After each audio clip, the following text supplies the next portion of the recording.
Univision facing growing backlash after giving Donald Trump the royal treatment.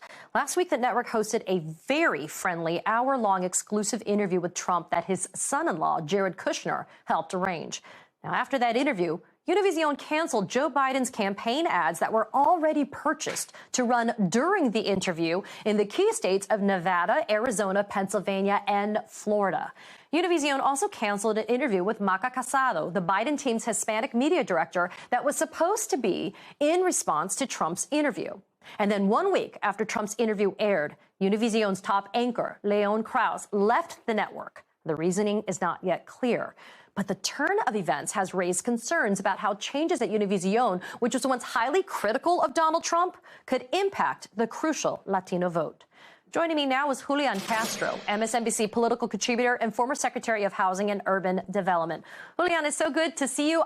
This story is really important, and not because we're in Florida, I'm in Florida, but because the Hispanic vote is so critical for success in 2024 in those elections. Univision told the Washington Post that if they have an interview with Joe Biden, that they'll not air Trump's campaign ads. But let's be clear, they didn't even reach out to Joe Biden until after that Trump interview happened. Talk about the significance of Joe Biden's campaign ads being pulled in key states like Nevada, Arizona, Pennsylvania, and Florida.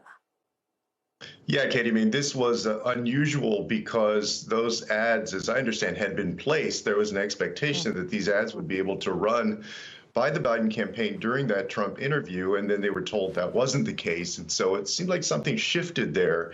At the same time, it seems as though Trump has been getting closer to or getting chummy with some of the owners of or directors of Univision. And folks have to understand, for those who don't follow Spanish language media, Univision is more than just a network. For so long, it's a network that dominated by far Spanish language media. That's changed a little bit. Telemundo has caught up in the last few years, but it's still the dominant network.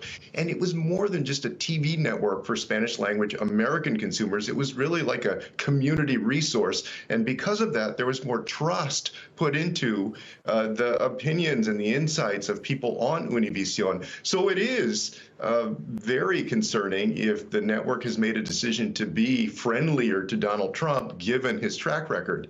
My hope is that that's not the case. And my hope is they're going to schedule soon an interview with Joe Biden, and that they're going to play this, as all networks should, down the line and evenly, and adhere to good journalistic ethics.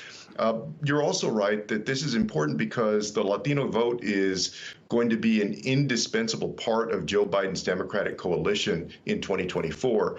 By most estimates, he got between 60 and 65% of the Latino vote in 2020. That made a huge difference in states like Arizona and Nevada, even in places like Georgia and Michigan that are also going to be battlegrounds this year. So this is not an inconsequential issue for the Biden campaign or for our country.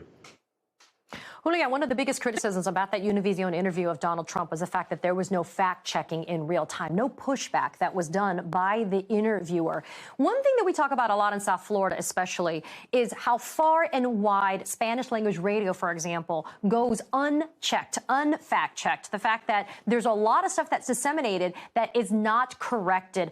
What can the Democrats do? Let's just say that Univision doesn't really kind of lean or veer on the side of journalistic integrity. What can Democrats do to make sure that the messaging gets out and it's effectively done for the Latino vote?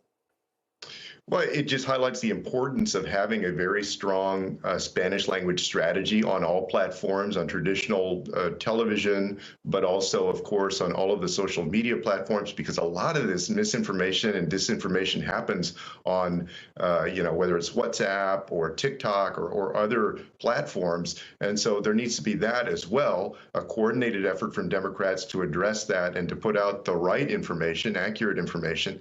On top of that, though, they need to keep pushing back on both traditional media and these social media platforms when they don't police misinformation or disinformation enough. So I think it has to be sort of a two-track strategy here. And recently, the Biden campaign has begun to invest more in Spanish language media and outreach. I think that's a good thing. And we're still a year away from the election, so there's time to do this. Julian Castro, as always, it's nice to see you, and thanks for being here. I appreciate it.